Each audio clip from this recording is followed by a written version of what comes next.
Orson Wilde is here, and I'm going to stay with Miss Alice. What? Did you forget? Orson Wilde, you know, the star of American theatre. And he's visiting and staying with us. You did forget? No, not that. I meant you wanting to stay with Miss Alice. Yes, that's right. Miss Alice suggested it. She told me you couldn't possibly refuse. It's just, I'd like to have been informed. You'll have to get used to it, Mr. Holmes. Miss Caitlin is growing up. Guess what, Mrs. Hudson? Mr. Wilde is here to study my father's character for his next play. And he won't be disappointed, will he? Father is so pig-headed. I can't believe it. The great Sherlock Holmes standing in front of me. I'm sure that our two brains will... Brains.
Mr. Wilde, your room. Charming. This is such a fascinating city. We need to talk. I'd rather not. You're going to be angry again. Goodbye, Mr. Wilde. Is it 5 o'clock already?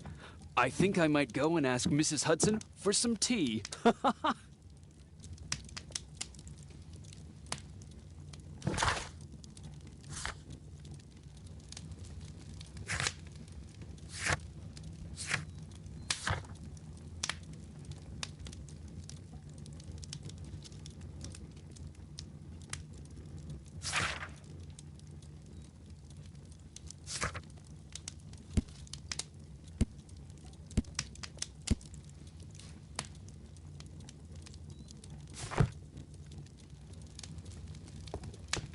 My archive. I can always consult with it if needed.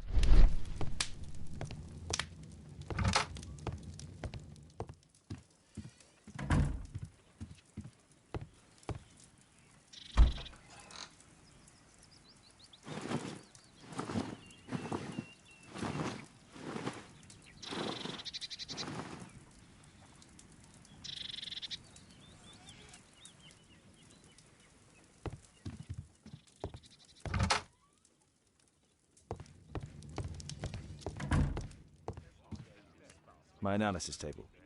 It's useful for my work.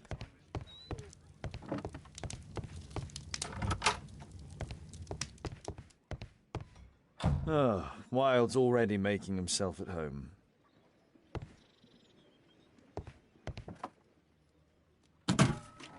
Wilde truly has a perfect disguise kit. Do actors really need all this?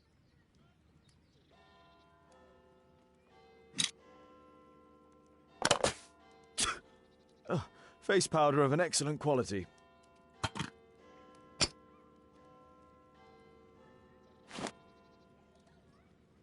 This must be grease paint.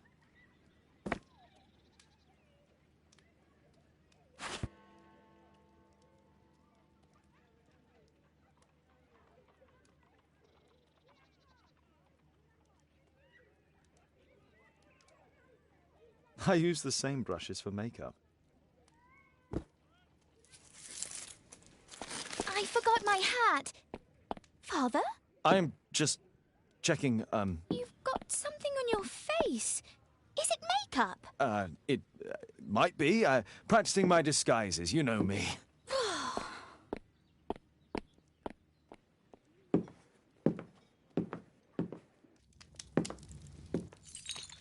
No, don't touch that! No, no!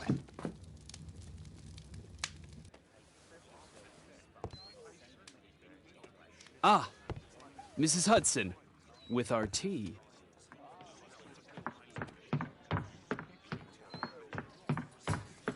Not quite. We have a visitor. However, the lady is not so much angry as perplexed. Good day to you, gentlemen. My name is Mary Sutherland. I have come to you, Mr. Holmes, because I would give everything I have to know what has become of Mr. Hosmer Angel. Why the haste, Miss Sutherland? Mr. Hosmer Angel has disappeared, and my father, Mr. Winterbank, will do nothing. It makes me so angry.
Mr. Windybank is your stepfather, surely, since the name is different? Indeed, I call him father, although he is barely older than myself. And your mother is alive?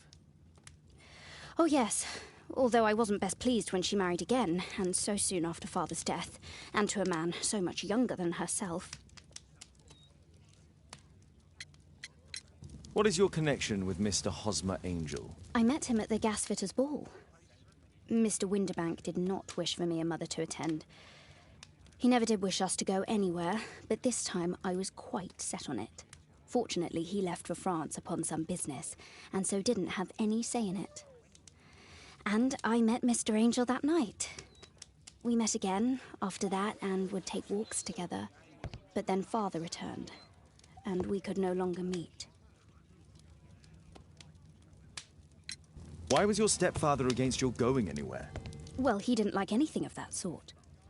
He used to say that a woman should be happy in her own family circle.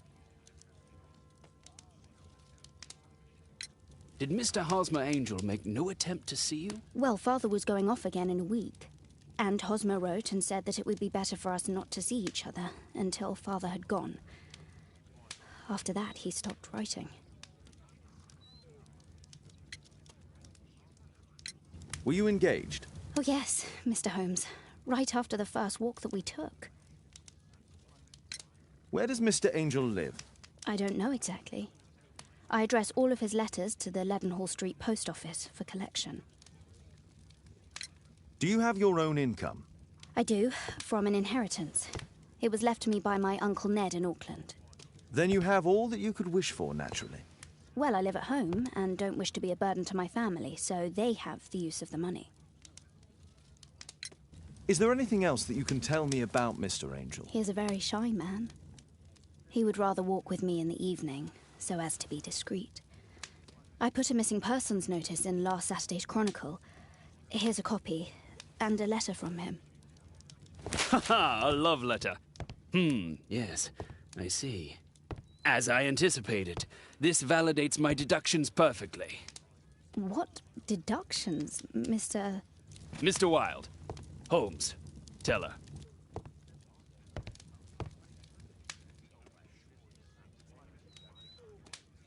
A love letter? Aren't you dying to read it, Holmes? Mr. Holmes, what do you think about the letter on the table? Do you think it might help?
This is strange. The love letter is typewritten. I'm waiting for the moment when your stepfather leaves once more.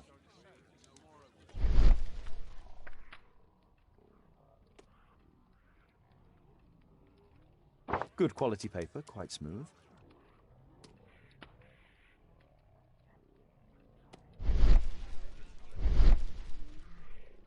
Fairly common ink, nothing special.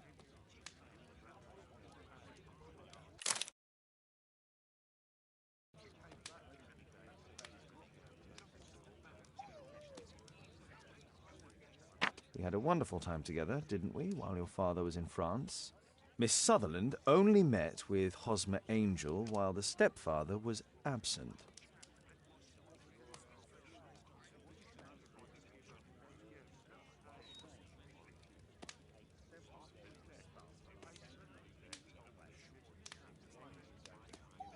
Hosmer Angel decided not to leave his signature.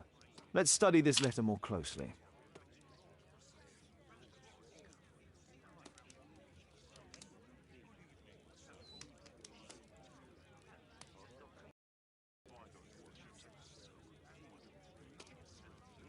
There are some letters with typographical defects. Miss Sutherland, do you have any other letters from Mr. Angel? Unfortunately not. But I've brought my father's letter from Paris. Here it is.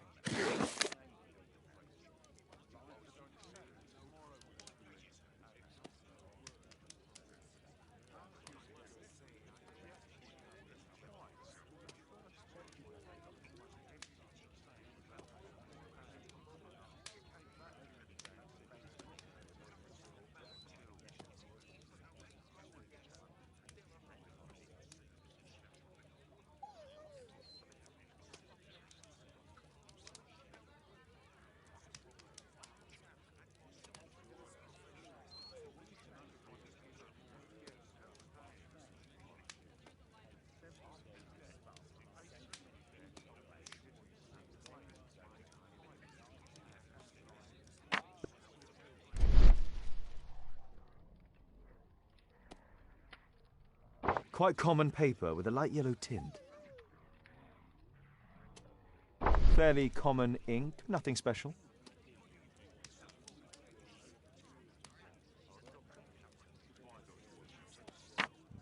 I hope that you'll be an obedient girl. Take my advice, stay at home.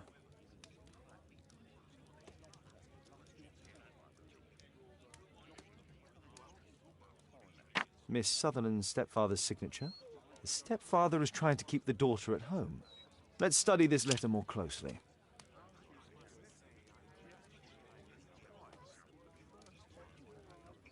There are some letters with typographical defects. Both letters have typographical defects. They merit further attention.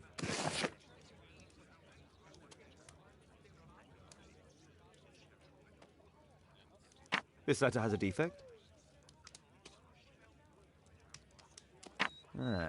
It's the same letter with the same defect in both instances.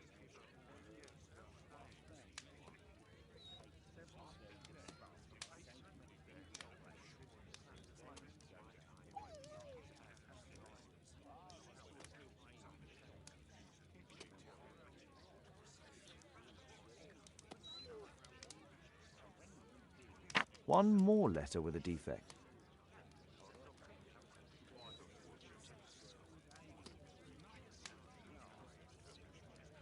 Another letter match with the same defects.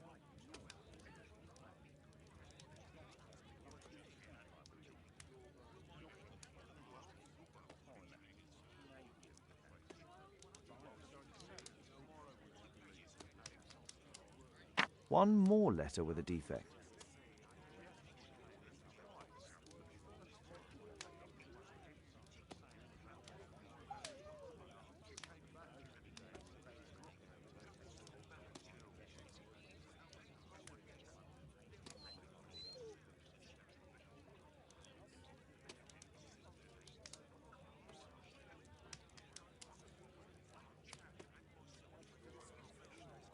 Another letter match with the same defects.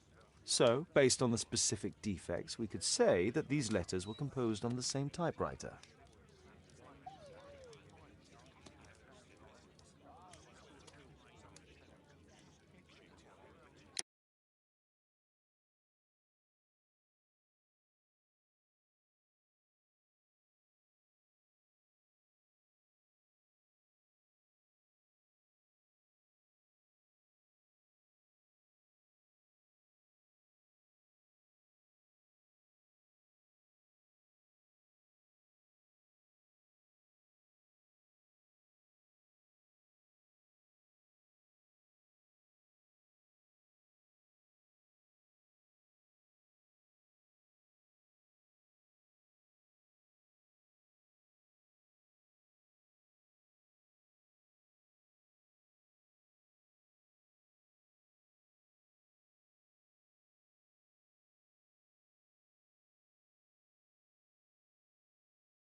Thanks to Wilde, my analysis table has been completely destroyed. Thanks to Wilde, my analysis table has been completely destroyed.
What else can I tell you?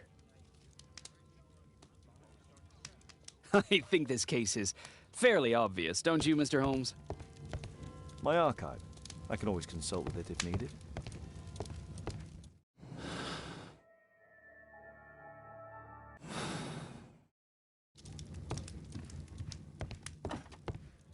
A map of London and its surroundings. Could be useful.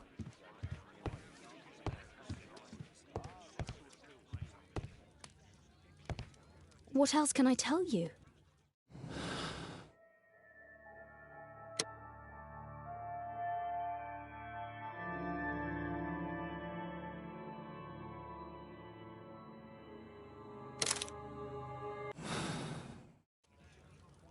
You should try to let Mr. Hosmer Angel vanish from your memory, as he has done from your life. Then you don't think I'll see him again? I fear not. Then what has happened to him?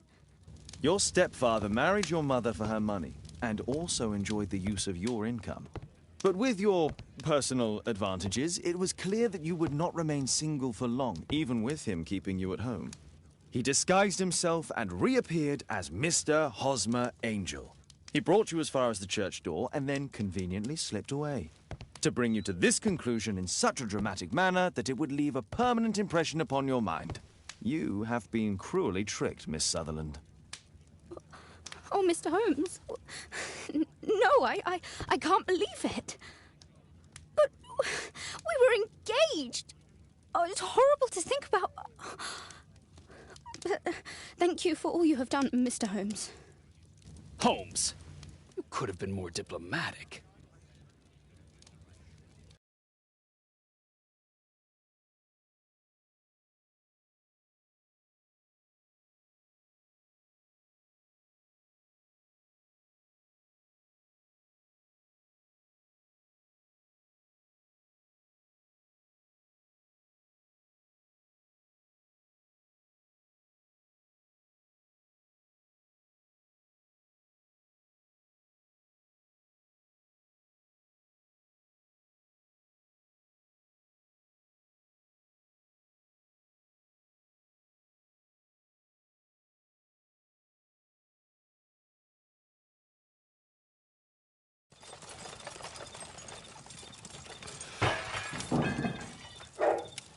What is going on?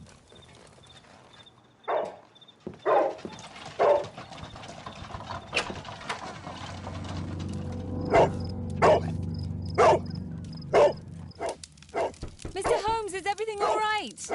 Oh, God. Go back to your flat and stay there with Kate. Calm down, Toby. Now, let's see what this contains.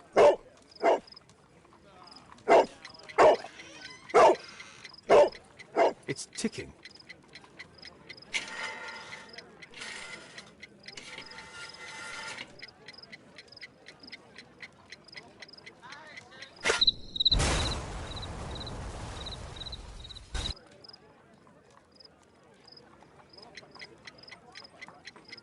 It's ticking.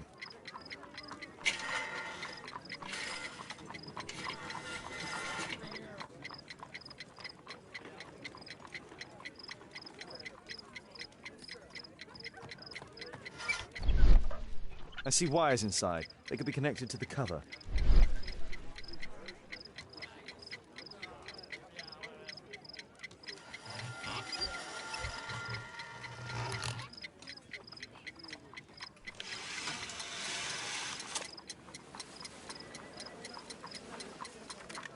A fancy ticking homemade gift from a secret admirer. I have 2 minutes to defuse it. There are wires attached to the bell and hammer. When the alarm triggers, the bomb will explode. Aha! This solenoid protects the bomb from being easily diffused. If it loses its power supply, it will close contact between the secondary chain wires and the bomb will explode. A source of electricity for the detonation. A package with explosive material. There are wires going in and out. It's useless to predict how they might be tangled up inside.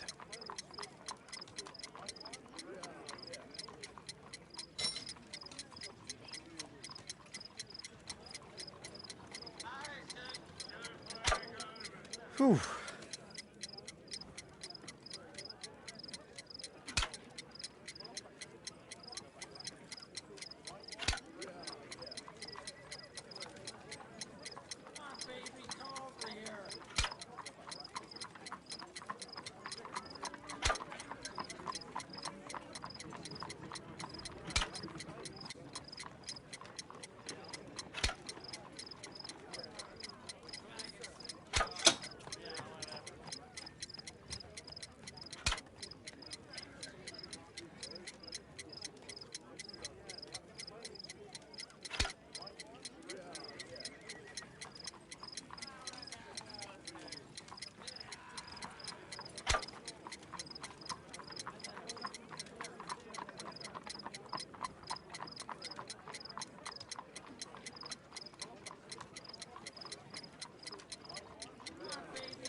What happened? Just a small bomb. Somebody wants to kill me? What for? I don't believe that you were the target. Who then? Mr. Holmes, are you all right? I saw the bloke. I tried to catch him, but he escaped. Can you describe the man? He was thin, about 5'5", with black hair and a hair lip. Wiggins, tell us everything you saw. The fellow was watching your place, so I thought maybe he's a client. But then he took something out of his jacket and threw it, smashing your window. I shouted at him and he took off. I grabbed him by the sleeve, but he wriggled out of his jacket and left it. I'm sorry I didn't catch him, Mr. Holmes. You did very well, Wiggins. Now, let's take a look at that jacket. Here it is. Good job, Wiggins. Here's a penny. Oh, thanks, Mr. Holmes. Who tried to kill me, Mr. Holmes?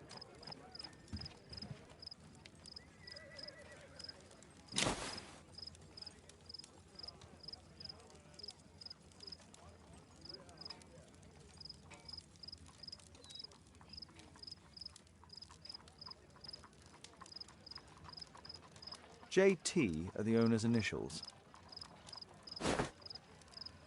Let's see what's inside.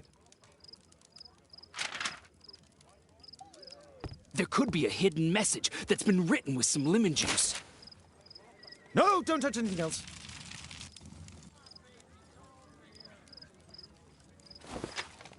There are ink stains on this piece of paper. I could read the text with the help of my analysis table if Wilde hadn't already destroyed it.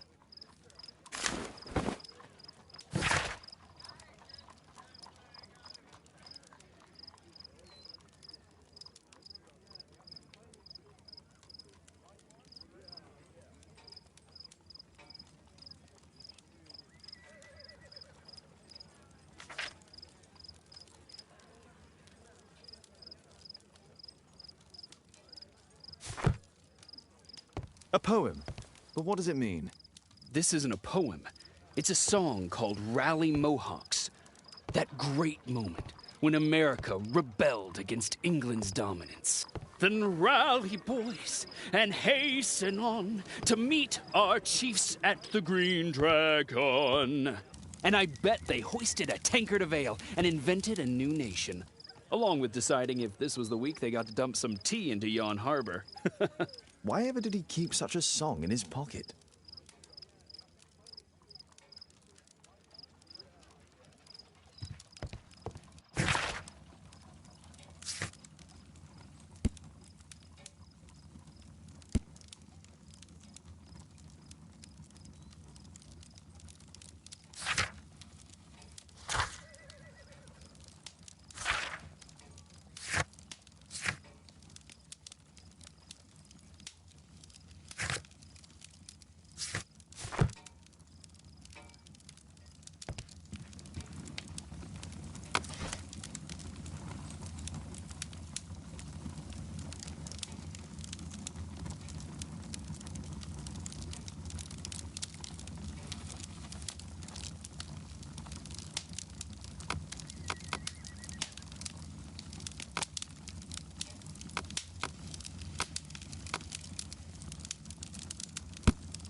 Here it is.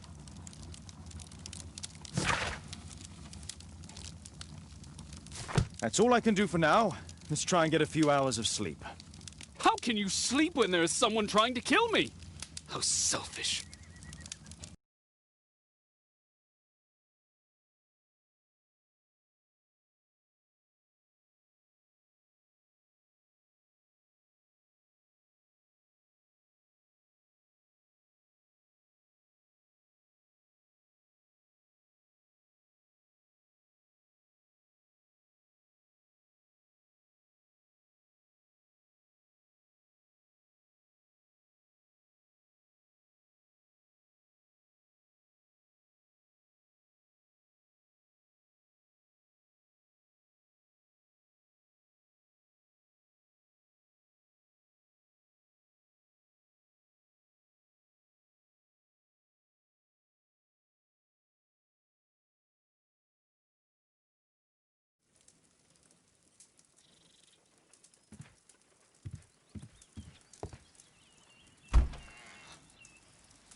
He's so funny.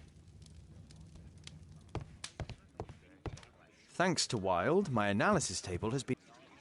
Oh my, I see you and Kate are best friends already.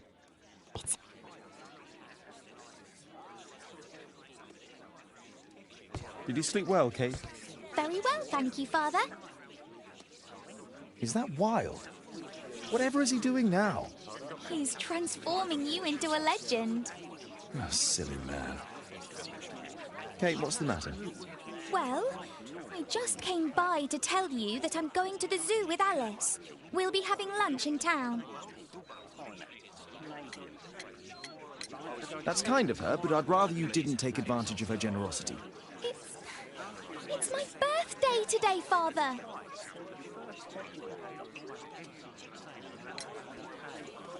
I fooled you, didn't I? Of course I remembered. Here's some spending money. Go and enjoy your special day. All right. I'll go then.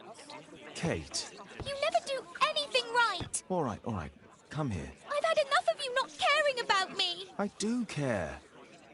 I've just had a difficult night. Yes, Alice told me about the bomb, but you wouldn't. Kate, I only want to protect you. You don't understand anything. I wish Alice would adopt me. Don't be ridiculous. I don't know why my parents entrusted me to you. Did they really know you? Kate, come back! Damn it. Such a waste. This Alice, I have an odd sense about her. It's as if she's playing with Kate's feelings. This would be a good opportunity to investigate Alice's flat while they're absent. And anyway, a map of London and its surroundings could be used.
There's no space for this lockpick.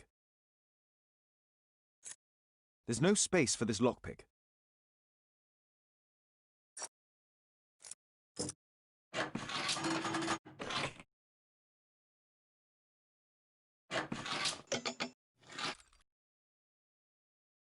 There's no space for this lockpick.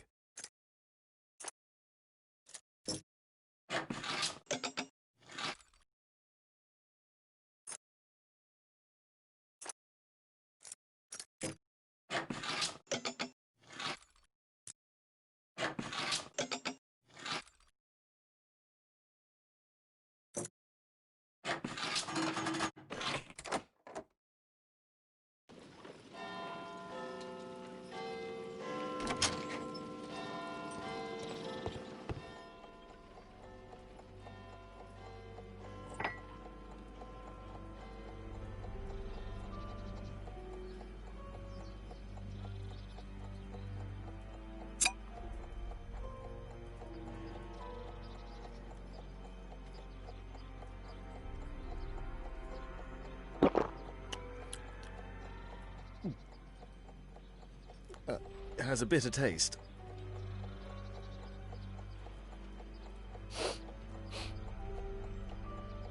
It has no smell. No smell, bitter taste. It's a tincture of barbiturate. A soothing drug to aid sleep.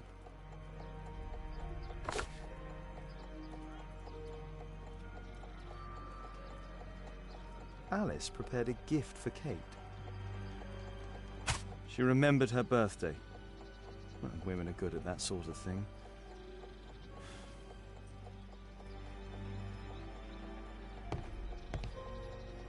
It appears that Alice sleeps in this armchair, as uncomfortable as that must be.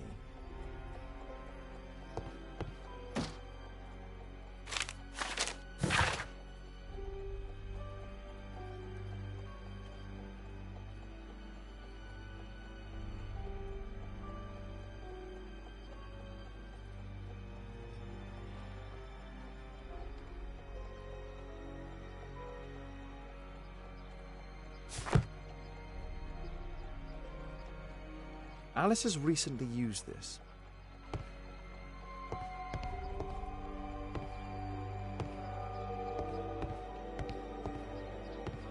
It looks as though Alice has not slept here for a long time.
Alice's childhood was spent with her aunt, until the aunt's death.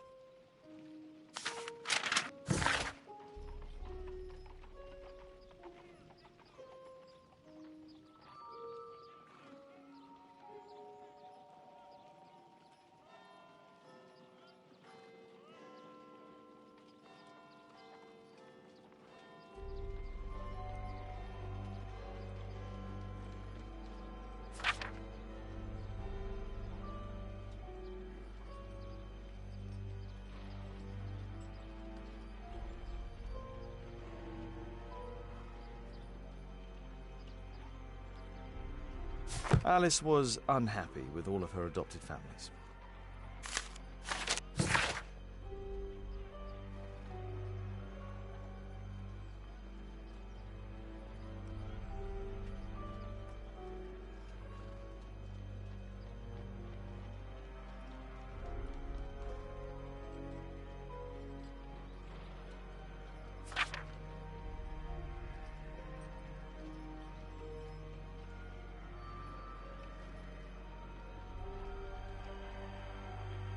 She's spying on me.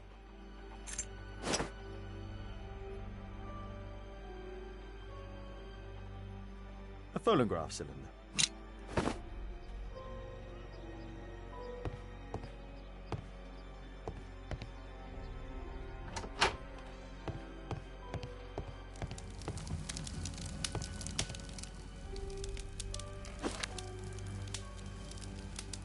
Strange taste in literature.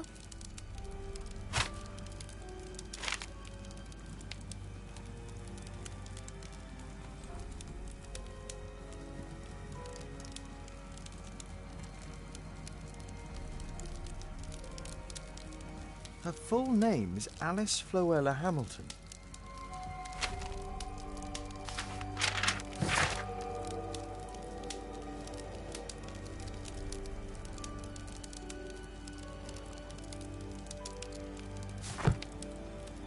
Sarah de Bouvier is Alice's mother.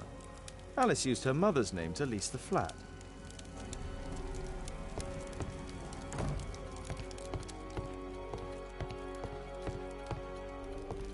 Kate probably sleeps here.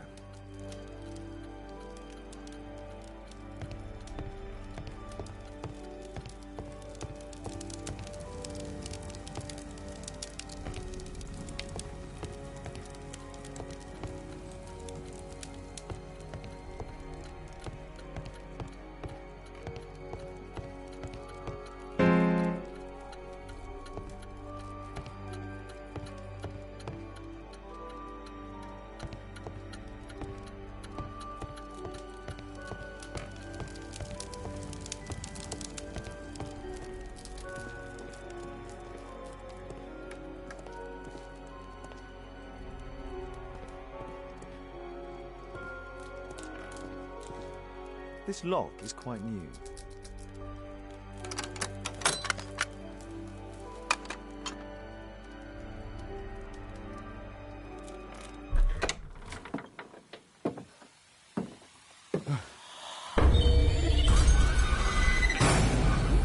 Oh my God. The wheelchair is the same as the one in the photograph above. Louis Napoleon Bonaparte.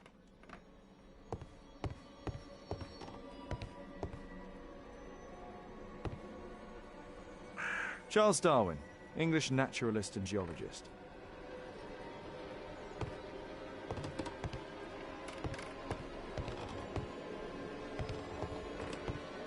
My word, look at the setup. Alice practices spiritualism.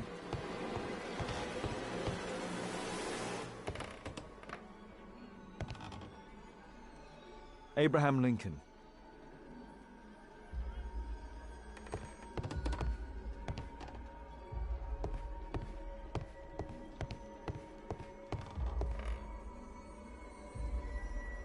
It's my distant ancestor, Horace Verne. William Hamilton. But I know him. He was a bandit who I arrested 20 years ago.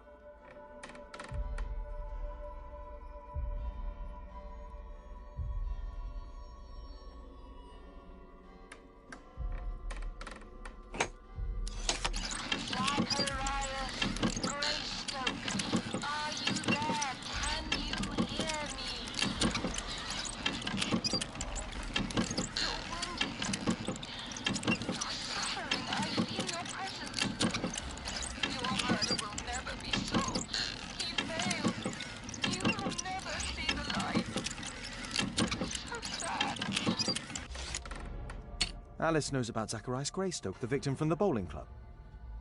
I solved that crime.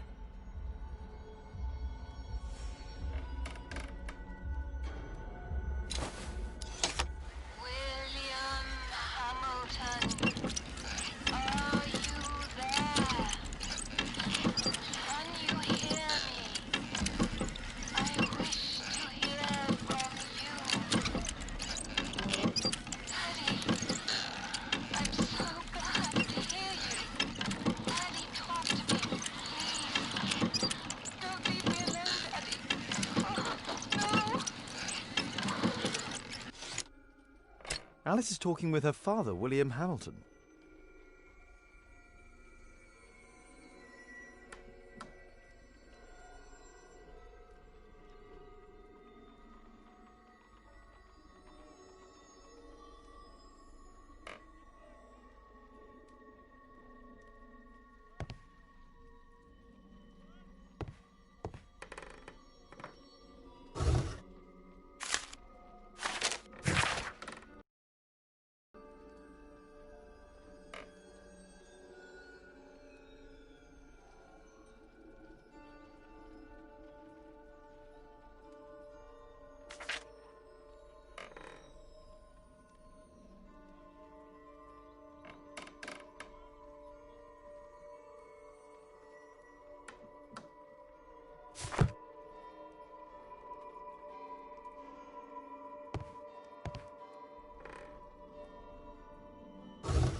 I finished here, time to go.